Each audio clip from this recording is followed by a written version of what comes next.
Hi, everyone. Welcome to the Kara's Cure Show, where we explore the cutting edge of wellness. I'm Kara Sundlin. May is Mental Health Awareness Month, so I'm really happy to be talking about this. Such an important topic. We have child psychologist Dr. Laura Saunders from one of the premier institutions in the country, Institute of Living in Hartford, talking about the simple things we really can do every day to improve our mental health, to model it for our kids, and to end the stigma for others. So thank you so much for being with us, Dr. Saunders. Thank you for having me, Kara. Let's just talk about why it's even important to have an awareness month. Well, there's lots of different awareness months. I mean, there's epilepsy awareness month. There's, heart health awareness month. There's a lot of different awareness months. And I think those are opportunities. They are opportunities to highlight an aspect of either physical health or in this case, mental health, and have conversations, talk more about it. I mean, that's the beauty of this podcast, is that we get to do a deeper dive, talk more in depth about a particular topic. And so, this is the time to raise awareness of those living with, mental or behavioral health issues, and help reduce stigma of mental and emotional illness. Yeah, and we'll get into that as well. But speaking of the deep dive, a lot of people think, oh my gosh, I just don't have time. That's what I hear all the time. I don't have time to meditate, or I don't have time to eat well. I don't have time. So that seems to be an obstacle sometimes. But you say it's really important, and this doesn't take a lot of energy. It's free, but just creating some calm, quiet time each day. And this doesn't have to be hours. It's about self-care. So often here we talk about individuals who might already have, serious anxiety or depression or ADHD, be neuroatypical in some way. But one of the things that I think is so important to emphasize here as part of mental health awareness is there are things that we can do to help ourselves. I often liken it to taking vitamins, right? When you're very sick, taking vitamins doesn't really help you, right? But what things you do every day, taking vitamins or taking supplements to improve your physical health, helps avoid bigger problems. So self-care and coping skills are like vitamins. They are the little things that we do for ourselves every day. And I like to emphasize little, right? It's not about meditating 3 hours a day. It's about having quiet mindfulness for 3 minutes. It's about, doing the thing that's right in front of you and saying, I'm going to be good to myself today. And I'm going to find one thing to say no to that I really don't want to do. So it's about looking at the small moments, focusing a little bit on self-care. I think sometimes people equate self-care with selfishness. And I don't even like the word selfish because it has such a negative and judgmental connotation to it. Self-care really is about taking care of yourself. It is about putting on your own oxygen mask before you put on the oxygen mask of your children or others. Yeah, I mean, self-care is such a buzzword right now, and all of that. But what you're saying is something practical, that even just taking a moment. And I know you like affirmations. Another thing I've learned that I love is, like, you could just take a moment, put your hand in your heart, and say, "What do I need right now?" And actually give it to yourself. If that answer was rest or water, or to step away, those little pauses can make all the difference for our mental health, right? Yeah, I mean, I'm constantly reading studies about, a 15-minute walk can improve your mood and outlook, right? We go after the low-hanging fruit in these situations, which is, nutrition. And I'm not even talking about, because I know sometimes young people or college students are not eating as balanced, a diet as they should. But some kind of decent nutrition, some protein, some fruits and vegetables, maybe a little bit of carbohydrates, and decent sleep.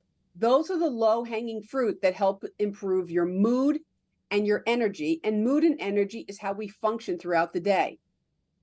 Yeah.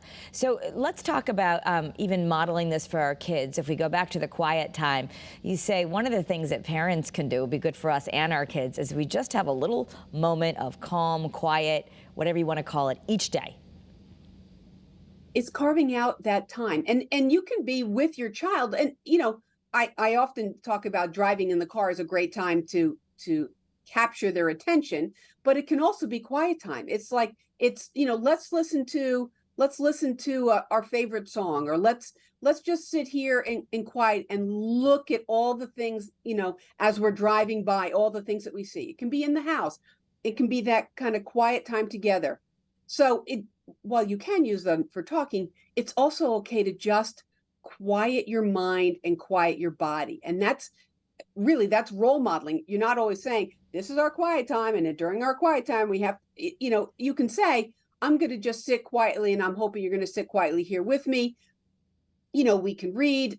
I mean, I guess scrolling through your phone could be a way to have some quiet time, but it doesn't have to be like a heavy, emotionally laden time. Yeah, yeah, and I know that, just allowing yourself to do nothing, and listening to music, I guess, studies, which are a little different than scrolling through the phones. I know you don't want us on our tech all the time. Right.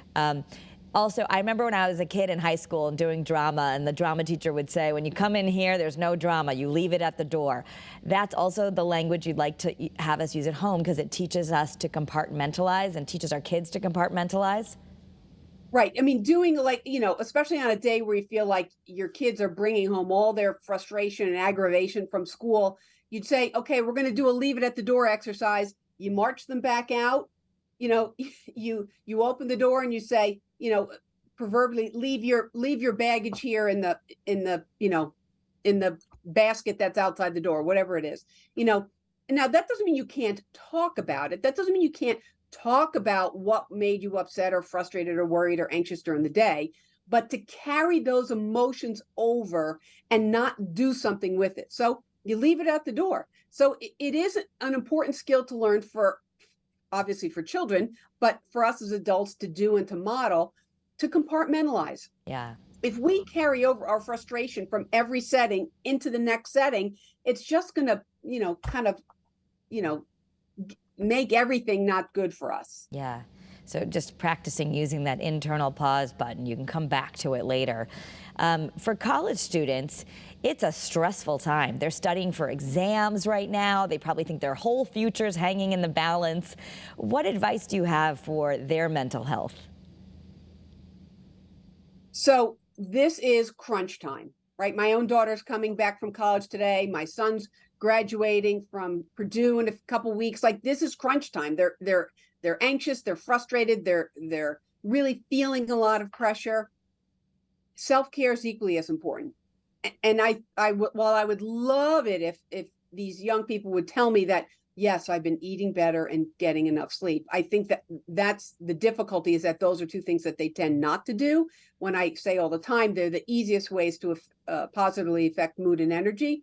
But doing little things, and maybe it is taking a nap, maybe it is eating a piece of fruit, maybe it is going for a walk, maybe it is socializing, just having a little bit of time with a friend, like 20 minutes to just sit and talk, or not talk, just to hang out together. So social connection is so important to reduce feelings of isolation, because for college students, you also want them to know that they're not alone. I mean, everyone is stressed right now. Everyone's having difficulty, in this developmental phase of college and final exams and wrapping things up. So a little social connection, could be quiet time, right? And for an individual, it might be quiet time to just help them slow their mind down, slow their body down, take a nap if they need to, eat something reasonably healthy for themselves, go for a walk outside, do something to help yourself. And there's science behind this, because if we have two nervous systems, so if we're in the fight or flight all the time, I mean, some of the easy things you're talking about, taking a walk, taking deep breaths, it's like a little remote control. We can switch to our calmer nervous system, and then we can handle everything better. And I also like to remind, it's fight, flight, or freeze. Sometimes people become inactive and that doesn't help them. So That's why shifting sets, move a muscle, change your mood. Shifting you've been studying in your room, you've been studying in a particular space, or you've been studying at the library, exit that space, get some fresh air, go outside, go talk to someone, go get yourself a cup of coffee or a cup of tea or a cold beverage, whatever it is. Not substances, because substances tend to prolong that feeling of distress. It doesn't necessarily cause it to go away. I know young people feel like it causes it to go away in the moment, but it often comes back to rebound. Well, and let's, we've talked a lot. I invite people to go back to other podcasts I've done with you on substances, but just because you brought this up, there is that feeling that things like marijuana are not dangerous and they actually help calm you. I hear that all the time from young people. Oh, it's fine. It's good for you. Can you bust that myth a little and what that's doing to your mental health? When you use substances to alter your mood, you are not actively dealing with whatever sort of trigger or stressor induced that mood. You're simply putting it off.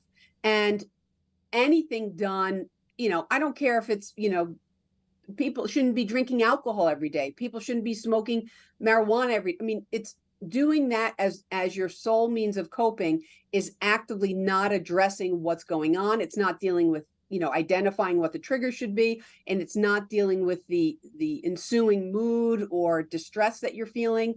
And again, sometimes it's context driven.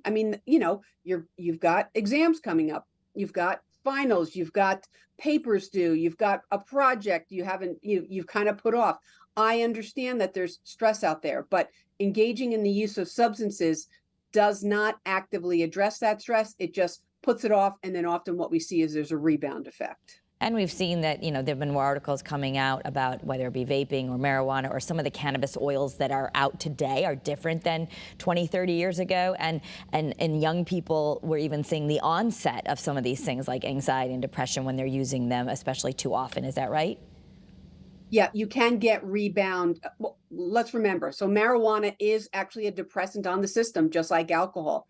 You can get rebound anxiety and rebound, depression from using these substances, especially when you're overusing them. Okay. So the low-hanging fruit, which again are the simple things, that's what I like about doing this, is that, I want this to be accessible. Even if you just listen to this podcast with your teens, or you can press the share button and maybe they'll even listen to part of it. But these are little things that can make a big difference. And I know access to mental health care can be difficult right now, but the little things that we do each day can be game-changing. It's like taking vitamins, right? It's the little things we do each day. It's not when you're at the height of your stress and you're in you're really, really under a tremendous amount of anxiety and stress. Going for a walk might not help in that situation, but it's getting in the habit and practice of doing little things to help yourself on a regular basis. We know this is a stressful time for a lot of our young people. So when you have built in some of the better habits, it helps you during these times. Yeah. But even so, finding a few minutes for yourself, changing your setting. I know a lot of young people like to take a nap, but to me, a nap is an hour. It's not 5 hours, right? That's becomes avoidance at that point. So a nap is a way to sometimes shift your set. Taking a shower, doing things that actually help you are really critical. You brought up the nap. I do have a teenager. I've noticed she really likes to nap if she can after school. And I think I did too. But so is that just a normal phase of their development? They're exhausted from going to school all day in a sport. And so it's okay if they want to come home and sleep a little bit, as long as they're not out for the night or they're avoiding things? Yes, taking a nap can be a reset. But I do like to use the word nap. When a lot of the young people I work with, they'd say, yeah, I took a nap. And I said, well, how long was that nap? And they said, well, 4 hours. I said, that's not a nap, that's a sleep. Yeah. So, a nap is an hour, right? If you're sleeping from 6 o'clock to 10 o'clock, and then you're up from 10 o'clock to 2 a.m., and then you're back to sleep, at 2:30, and you get up at 6:30 or 7, you've really disrupted your sleep-wake cycle. You're not getting any kind of rhythm to your sleep. So yeah, if you take a nap, great, that can be a reset. But a nap is really not much more than an hour. It's definitely not several hours.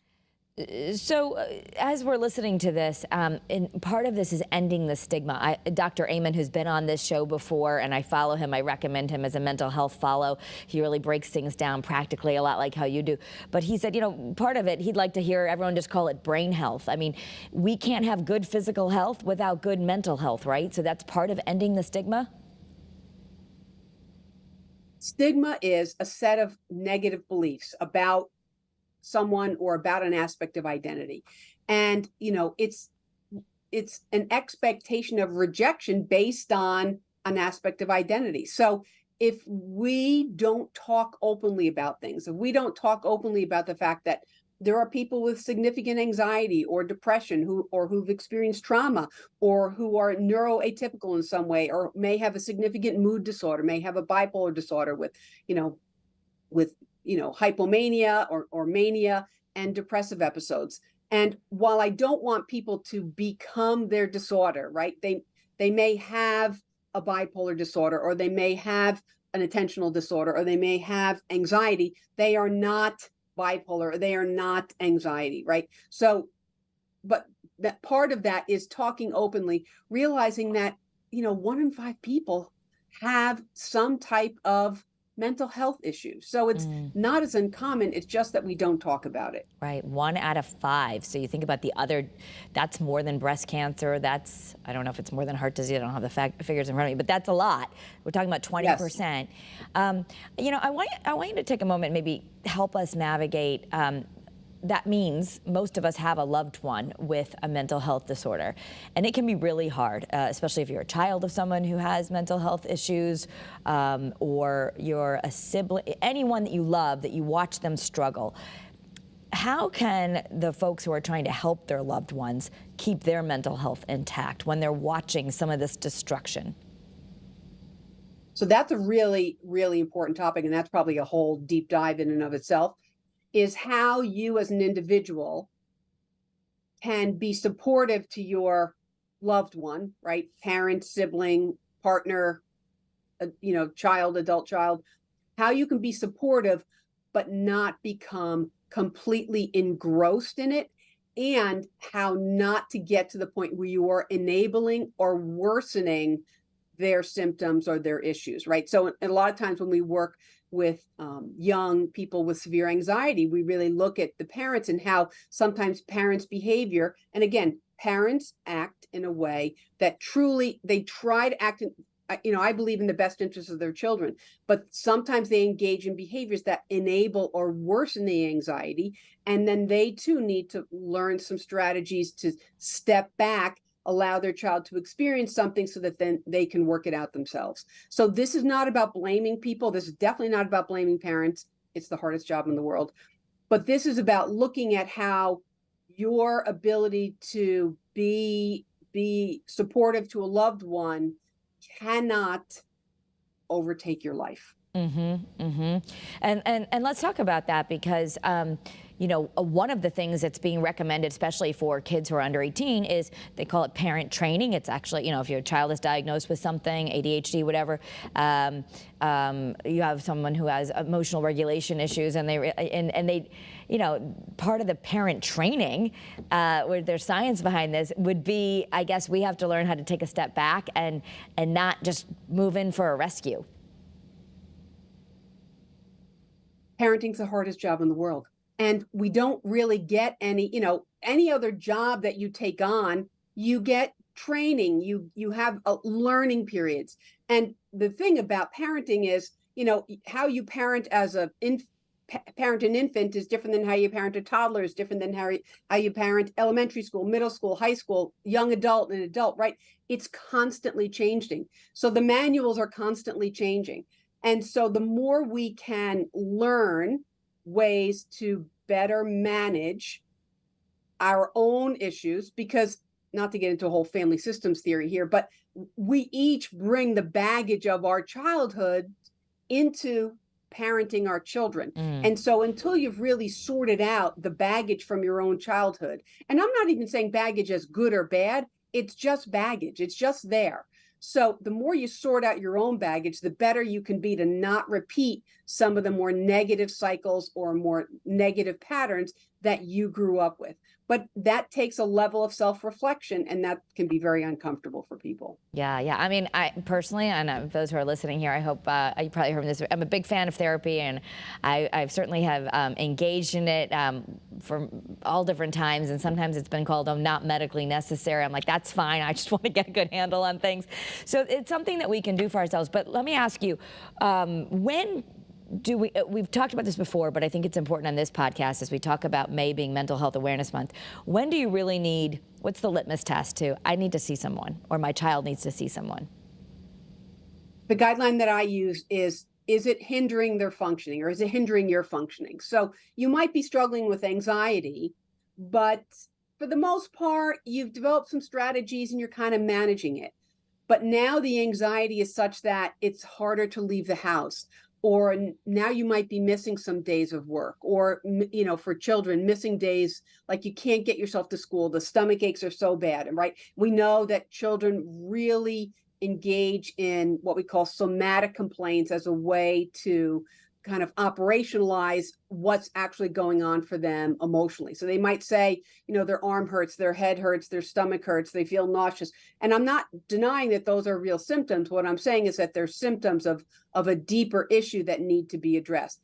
So once it starts to hinder their functioning, you know, they don't want to go to school, or their grades are suffering, or they do, you know, you always look at the 3 years of a child's life, social, play, school, and home.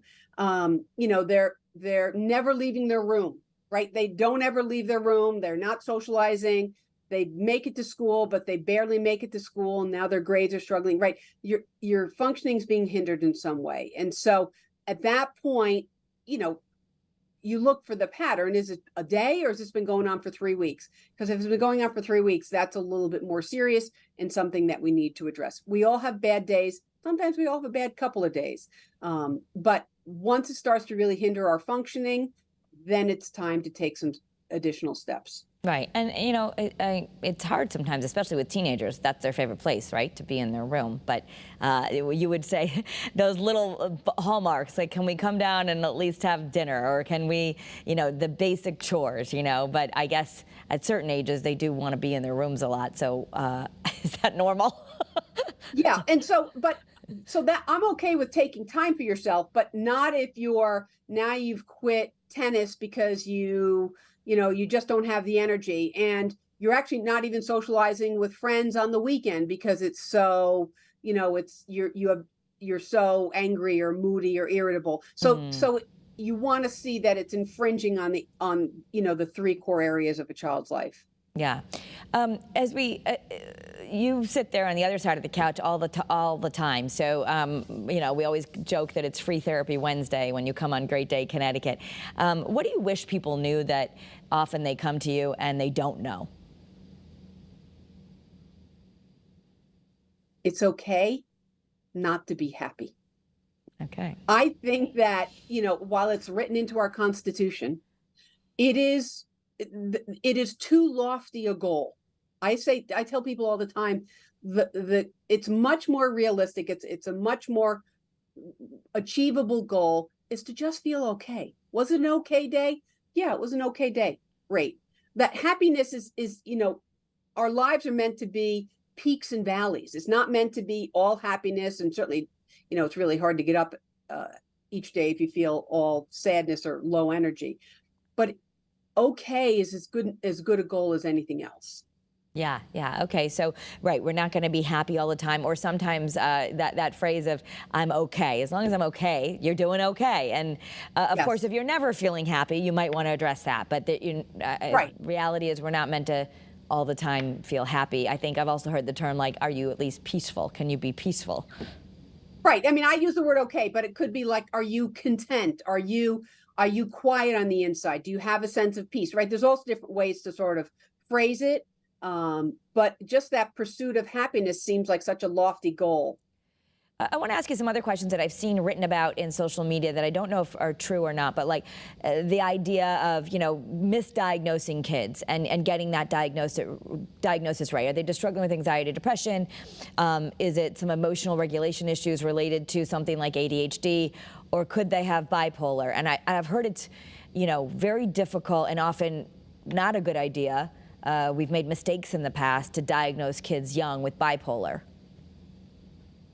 Yeah, talking about bipolar disorder is definitely a topic in and of itself, because a lot of these are very serious and sometimes actually hard to diagnose. So bipolar disorder is one of those disorders that's actually hard to diagnose because you need longevity, you need history, right? So I can spend time with someone and I can document, yes, they check all the boxes of depression, or yes, they check all the boxes of a generalized anxiety disorder, or, you know, a social anxiety. But sometimes with bipolar disorder, it takes more time, and you need a really good clinical history to show patterns of mood instability, where you have more lows and you have more what we call manic or high, you know, high periods. And one of the things that's being, I know it's not in the DSM, but one of the things that's coming out that I guess parents need to be aware of, and people who have ADHD need to be aware, but that that emotional regulation piece of feeling things really intensely and getting upset easily, that can also be part of neurodivergence. Yes. So the ability to regulate one's emotions comes really from your brain, right? And we're not going to get into a whole discussion on, you know, executive functioning, but learning strategies to deal with stressors, manage your emotions, and then relate to the world takes a lot of energy. And those individuals, those young people, who are neurodivergent in some way, they have significant attentional disorder, they have significant anxiety, they have a depressive or mood disorder, it makes regulating your emotions so much harder. So in our final time together, I want to bring back, I know you've shown us this, but you have a really simple process. I don't know if you have your little Post-it notes around, but we want to talk about little simple things we can do. And I think you said 1 to 3 minutes a day. You do 3, we could do 1, but like just having some nice affirmations. Maybe you do it right after you listen to this podcast and set a little alarm on your phone, right? I'm okay. Maybe not I'm happy. Yes. I'm okay. So I have the one, I keep these all over, right? These are my 4, and they're, you know, I didn't invent them. They come from, you know, probably some great meditation guru, but these are the things that I use. I am happy, right? And even if you're not happy, you can say, I'm working on being happy, right? Yeah. There's ways to phrase this that are intentional. I am happy, I am at peace, I am healthy, and I am safe, right? And even if you're not embodying all those things, you are, you know, I'm working on my health, I feel safe in the moment, I am at peace, I am working on my happiness. You're setting your intention. So these are the ones that I use. I keep them, I have them several different places on my computer, and they're the things that I remind myself, and I encourage other people to use something, because it settles you down, it takes some quiet moments, and helps you to breathe. Yeah. So those are the things that, as we take this away, you've always got your breath.